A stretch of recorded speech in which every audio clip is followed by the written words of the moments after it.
buhay. Eto, nagkakarosa naman kami. Happy Sunday. Happy Monday. Ay, Monday pala. Wala palang pasok ngayon. Nakala ko Sunday eh. Nasanay ako. Tapos Kawil. Shoutout Kawil. Shoutout kay Austin. Yan guys, sa amin sa Hey guys, good morning. kailangan laging malinis yan. May pasok ng bukas. Ngayon Monday, walang pasok. Kahapon dapat ang karwas namin. Ngayon na naganap kasi pahinga. May pasok kami Sabado eh.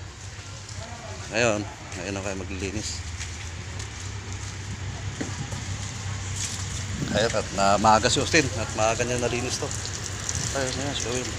Teka. Iyon. Pahanda rin natin yung, i-spray mo natin yung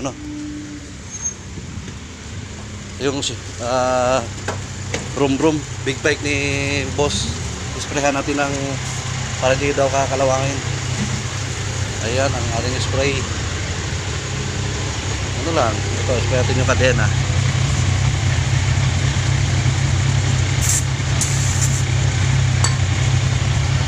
Ayan.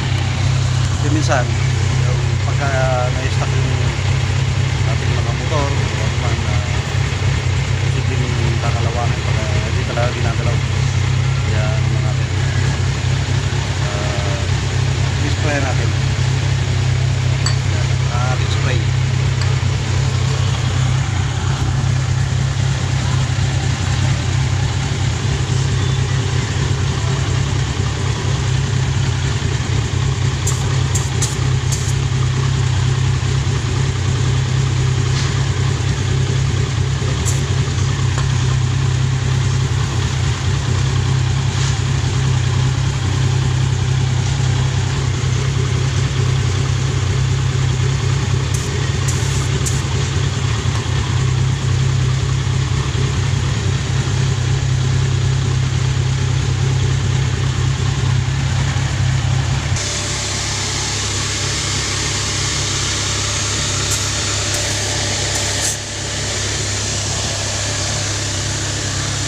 Yung disc brake na rito eh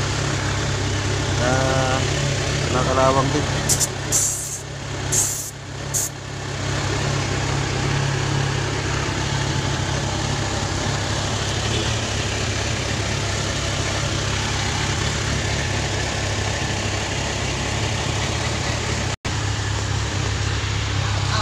I-spray natin yung mga pwede kakalawangin tulad ng kadena. Pag na-stuck yan, kinakalawang din yan. Sabi na yung mga wasat mayroong bakal na pwede kakalawangin. Kahit nga yung yung tawag ito, yung shock niya sa harap, yun. Kasi kinakalawang din pag hindi masyado talaga ginagaan. Okay. Ayun, no?